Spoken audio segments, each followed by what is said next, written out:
Hello students, हम लोग probability chapter कर रहे हैं।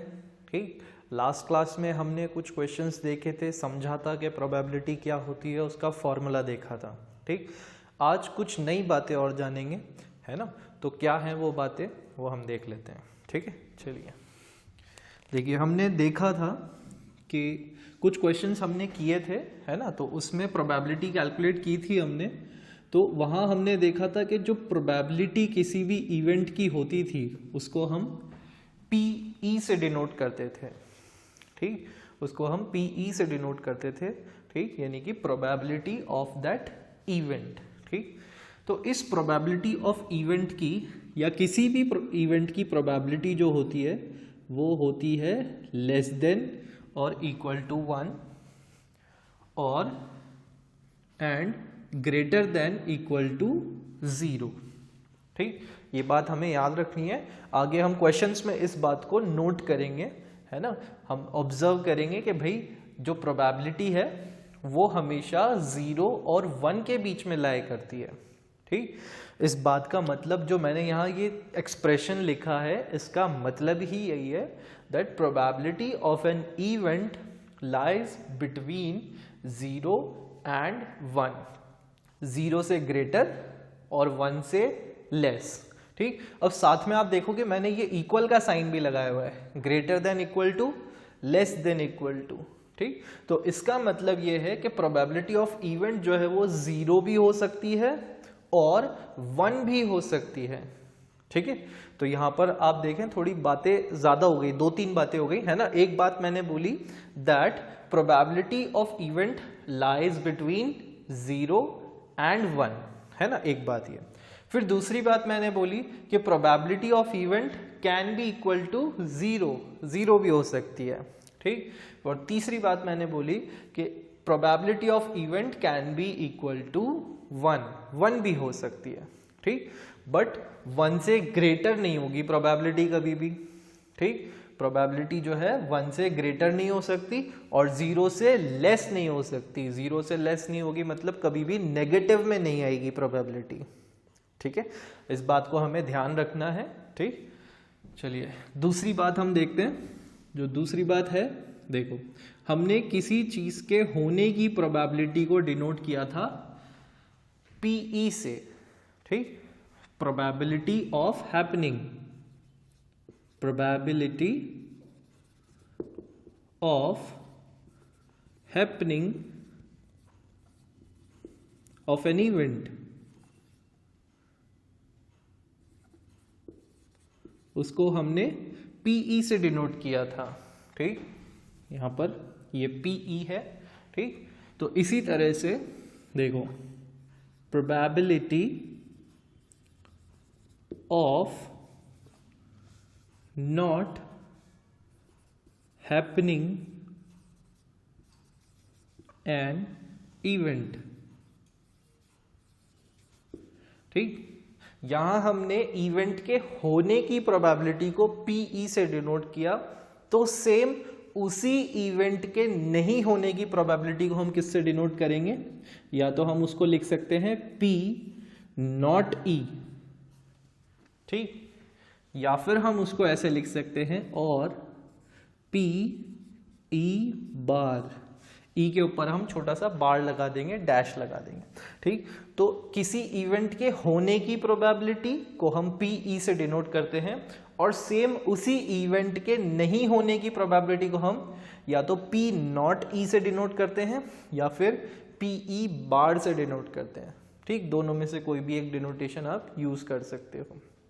ठीक, तो अब इससे रिलेटेड एक और बात जो हमें याद रखनी है वो ये है that probability of happening of an event plus probability of not happening an event, इन दोनों प्रोबेबिलिटीज का सम हमेशा क्या होता है? 1।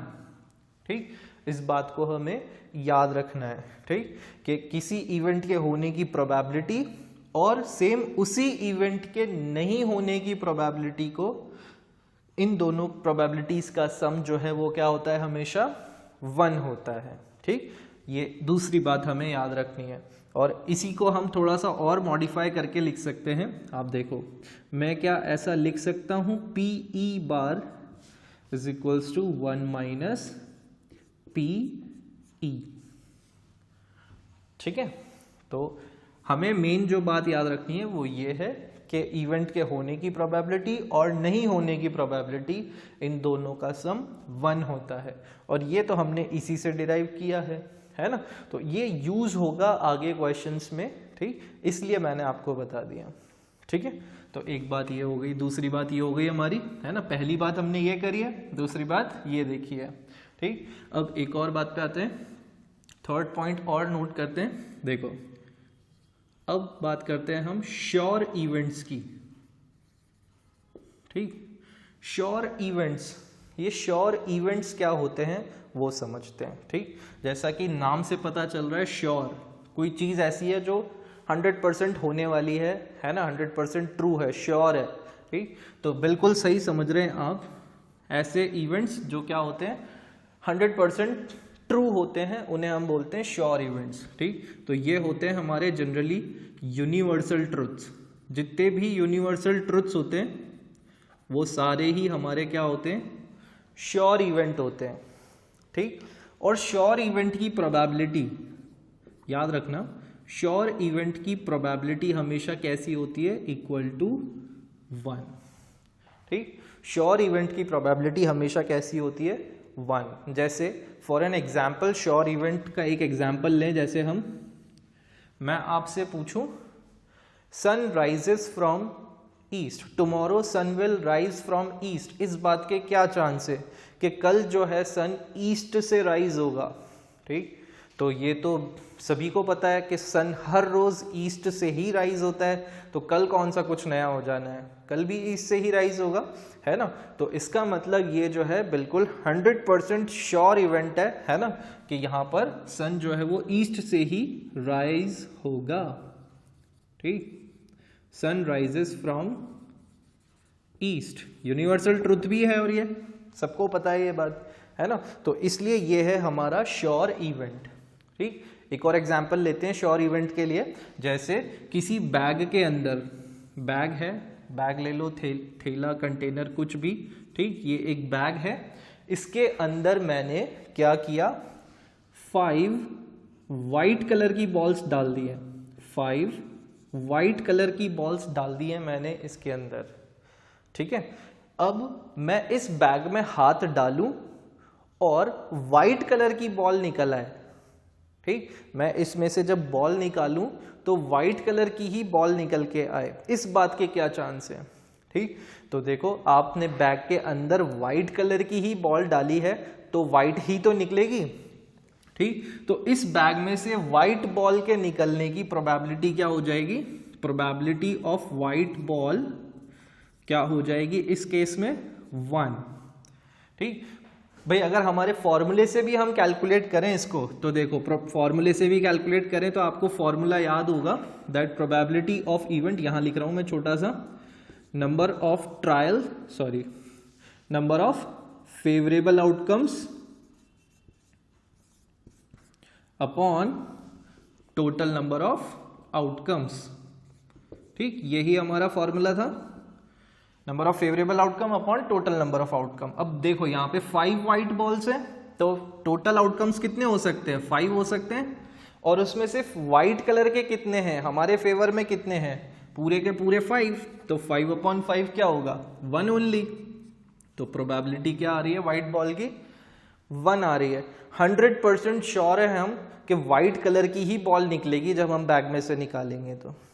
ठीक है, तो इस तरह के इवेंट्स हमारे कहलाते हैं श्योर इवेंट्स, और इनकी प्रोबेबिलिटी हमेशा क्या होती है, 1। इस बात को ध्यान रखना है। ठीक, फिर उसके बाद आता है हमारा इम्पॉसिबल इवेंट। ठीक, इसके बाद हमारा आता है इम्पॉसिबल इवेंट। तो इम्पॉसिबल इवेंट क्या है, देखो नाम से ही समझ में आ रहा होगा, इम्पॉसिबल इवेंट, जो चीज पॉसिबल ही नहीं हो सकती, ऐसे इवेंट्स हमारे क्या कहलाएंगे, इम्पॉसिबल इवेंट्स। जैसे एग्जाम्पल के लिए मैं बोल दूं आपको, sun rises, tomorrow sun will rise from west. Believe हो रहा है? नहीं हो रहा है ना? तो ठीक है, तो ये इम्पॉसिबल इवेंट है, हो ही नहीं सकता।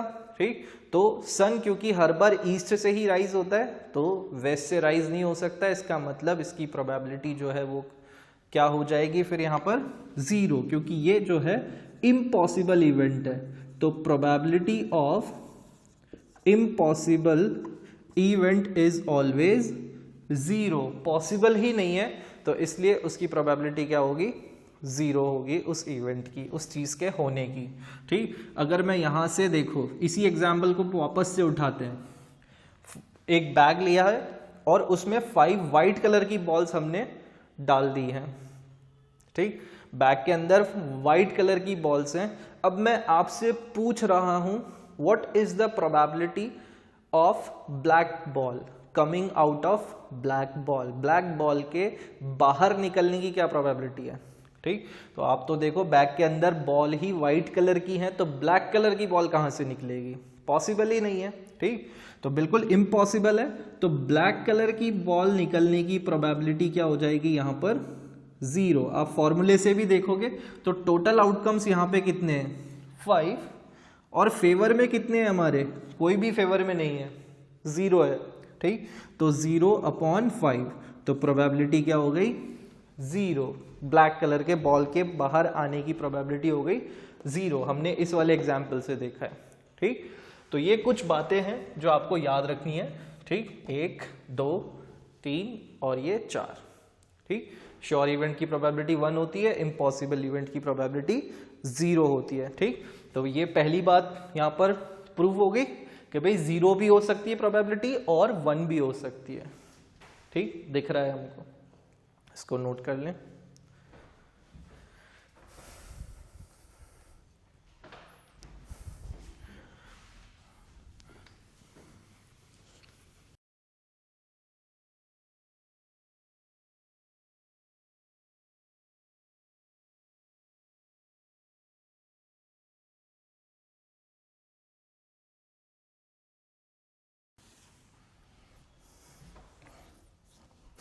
ओके, नेक्स्ट क्वेश्चन लेते हैं हम।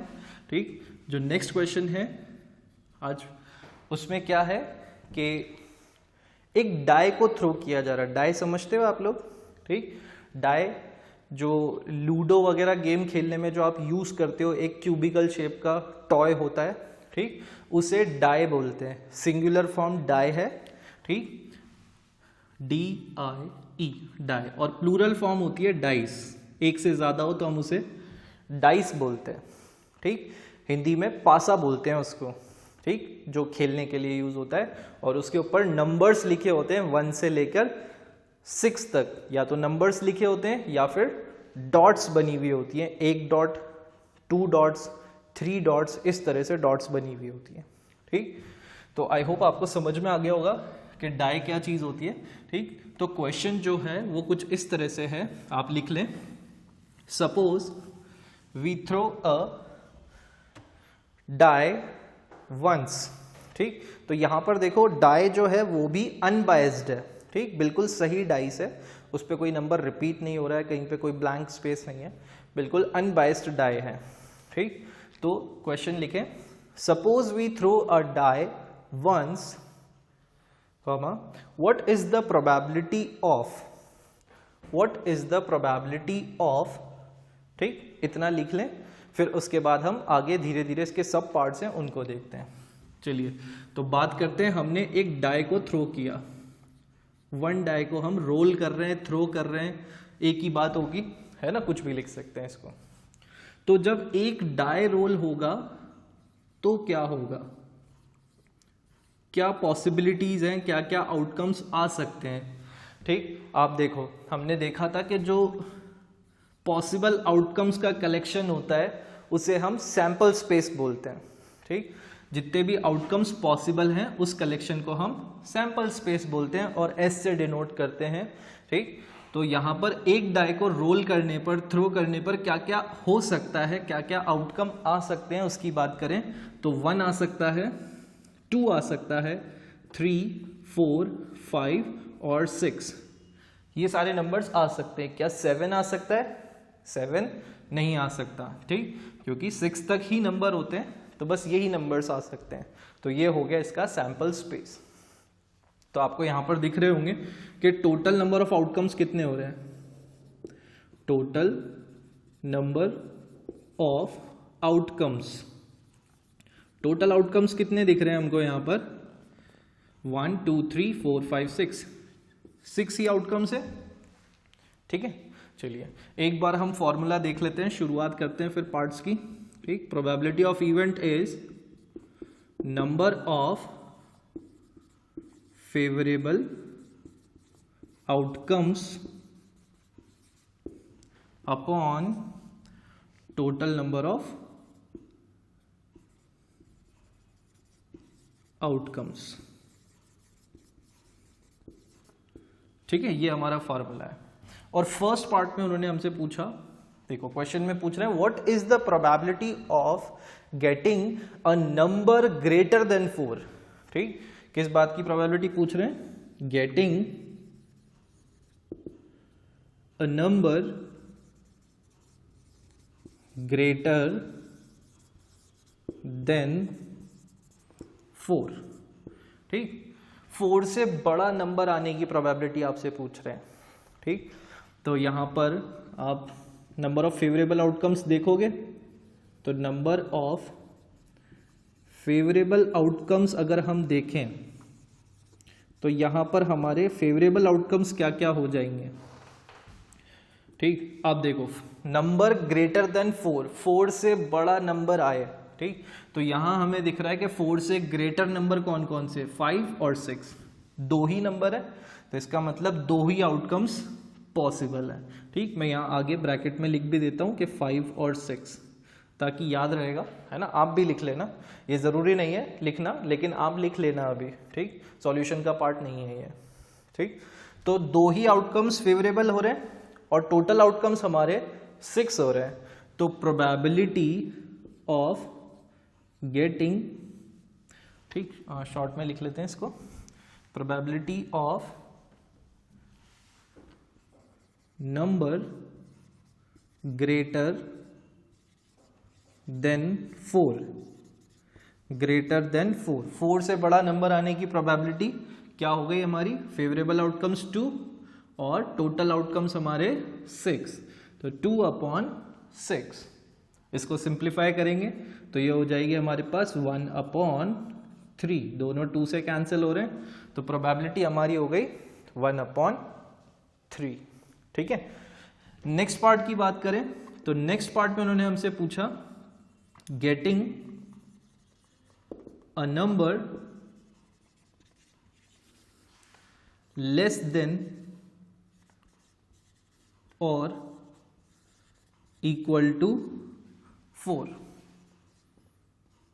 ठीक, अब वो आपसे पूछ रहे हैं getting a number less than और इक्वल टू 4, यानी कि लेस देन भी चलेगा और 4 के बराबर वाला आउटकम भी चलेगा। ठीक, तो अगर लेस देन वाले 4 आउटकम्स बोले होते उन्होंने तो सिर्फ हमारे लिए फेवरेबल कौन से होते हैं, 1 2 3, अगर सिर्फ लेस देन बोला होता तो, लेकिन उन्होंने बोला लेस देन और इक्वल टू 4। ठीक, तो और इक्वल टू 4 मतलब 4 भी यहां पे आपका काउंट हो जाएगा।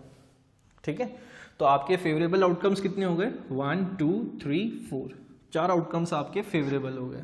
तो number of favourable outcomes is equals to 3, sorry 3 नहीं है, 4 है, 4। ठीक, कौन कौन से हो गए भाई, 1 2 3 और 4, ये चारों आउटकम्स आपके फेवरेबल हैं। प्रोबेबिलिटी कैलकुलेट करें तो प्रोबेबिलिटी लेस देन और इक्वल टू 4 कितनी हो जाएगी भाई, टोटल आउटकम्स 6 है और फेवरेबल 4 है, तो 4/6, दोनों 2 से कैंसिल होंगे, तो दोनों 2 से कैंसिल होंगे, तो ये 2 से 2 टाइम्स और ये 3 टाइम्स, तो प्रोबेबिलिटी हो गई 2/3।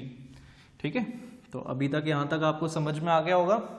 ठीक है, अब आप देखो यहां पर, ठीक, ये प्रोबेबिलिटी ग्रेटर देन 4 की है, 4 से बड़ा आउटकम आने की, और ये लेस देन और इक्वल टू 4 की प्रोबेबिलिटी है 2/3। ठीक, तो इस वाली प्रोबेबिलिटी को हम एक और तरीके से कैलकुलेट कर सकते हैं। कैसे कैलकुलेट कर सकते हैं, देखें भाई, मैंने आपको बताया था that probability of happening an event plus probability of not happening an event, इन दोनों का सम क्या होता है, 1 होता है। ये बात हमने देखी थी अभी। ठीक, तो इसको हम ग्रेटर देन 4 होने की बात मान लें, तो इसको अगर हम माने भाई ये इवेंट हो रहा है यहाँ पर, है ना, यहाँ पर ये इवेंट हो रहा है। ठीक, ये तो हो गया हमारा इवेंट, और ये जो है लेस देन और इक्वल टू 4, यानी कि यहाँ पर number less than equal to 4 है, मतलब ग्रेटर देन 4 नहीं है।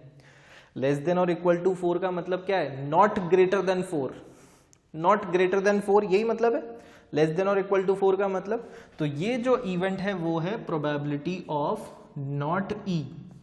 ठीक, इवेंट के नहीं होने की प्रोबेबिलिटी है। बात समझ में आ रही है? ये तो इवेंट के होने की प्रोबेबिलिटी है और ये इवेंट के नहीं होने की प्रोबेबिलिटी है। ठीक, तो इसी को हम यूज करेंगे। भाई हमने ये चीज फाइंड कर ली थी, probability of happening an event. ठीक, अगर आप इसको ऐसे नहीं करेंगे तो फिर ये मेथड यूज करेंगे, ये मैं बता रहा हूं। तो इवेंट के होने की ग्रेटर देन और इक्वल टू 4 होने की ग्रेटर देन 4 होने की प्रोबेबिलिटी 1/3 थी। तो लेस देन और इक्वल टू 4 होने की प्रोबेबिलिटी क्या हो जाएगी, उसको हम कैलकुलेट कर रहे हैं।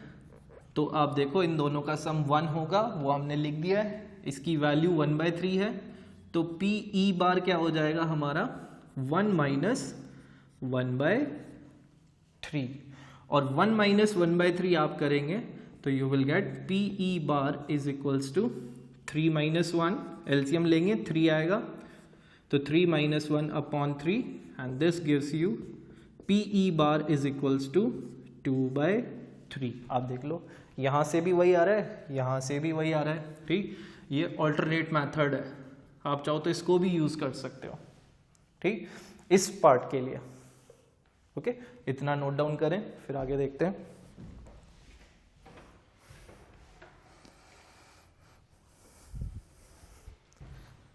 ओके, तो बात समझ में आ गई होगी, है ना। चलिए तो आगे बढ़ते हैं और थर्ड पार्ट देखते हैं कि क्या है थर्ड पार्ट।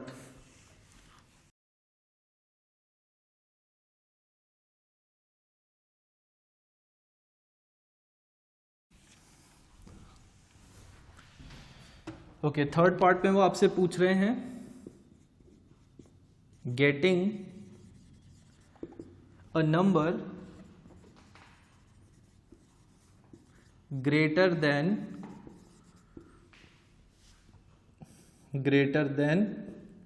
6। 6 से ग्रेटर नंबर आने की प्रोबेबिलिटी आपको फाइंड करनी है। क्वेश्चन में यही तो पूछ रहे हैं, what is the probability of getting a number greater than 6। तो भाई यहां पर आप देखो कि क्या कोई नंबर 6 से बड़ा हो सकता है यहां पर। तो यहां पर नंबर ऑफ फेवरेबल आउटकम्स क्या हो जाएंगे, number of favourable outcomes is equals to 0। कोई भी है ही नहीं। ठीक, क्योंकि सारे नंबर्स क्या हैं, 6 से छोटे हैं। ठीक, तो फेवरेबल आउटकम 0, तो प्रोबेबिलिटी क्या हो जाएगी, प्रोबेबिलिटी ऑफ ग्रेटर देन 6। 6 से ग्रेटर होने की प्रोबेबिलिटी क्या हो जाएगी भाई यहाँ पर 0/6 विच इज इक्वल्स टू 0। ये है आपका इम्पॉसिबल इवेंट। ठीक, ऐसा हो ही नहीं सकता कि 6 से बड़ा कोई नंबर आ जाए हम जब डाई को थ्रो करें तो। ठीक है, चलिए नेक्स्ट पार्ट की बात करें, फोर्थ पार्ट। फोर्थ पार्ट में आपसे पूछ रहे हैं गेटिंग अ नंबर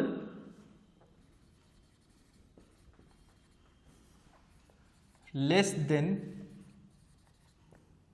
और इक्वल टू 6।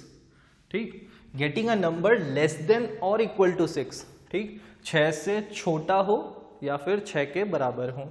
ठीक, तो 6 से छोटे आउटकम्स की अगर हम बात करें तो ये होंगे 5 4 3 2 1। ये सारे आउटकम्स 6 से लेस हैं। ठीक। और अगर 6 को भी इंक्लूड करेंगे क्योंकि उन्होंने बोला इक्वल टू 6 भी हो, ठीक, तो यहां पर ये सारे के सारे ही आउटकम्स क्या हो जाएंगे, फेवरेबल। तो नंबर ऑफ फेवरेबल आउटकम्स अगर हम काउंट करें तो नंबर ऑफ फेवरेबल आउटकम्स क्या हो जाएंगे, यहां पर हमारे पास नंबर ऑफ फेवरेबल आउटकम्स 1 2 3 4 5 6, 6 के 6 आउटकम्स हमारे फेवर में है, तो 6 और टोटल आउटकम्स भी 6। ओ सॉरी, यहाँ पे अभी हम प्रोबेबिलिटी नहीं लिख रहे हैं, यहाँ तो सिर्फ नंबर ऑफ फेवरेबल आउटकम्स लिख रहे हैं, ठीक। तो प्रोबेबिलिटी क्या हो जाएगी, प्रोबेबिलिटी ऑफ लेस देन और इक्वल टू 6, लेस देन और इक्वल टू 6 क्या हो जाएगी भाई, probability 6/6 which is equal to 1, ठीक। और प्रोबेबिलिटी 1 है तो ये क्या है हमारा, श्योर इवेंट, ठीक है। इसको नोट डाउन कर लें।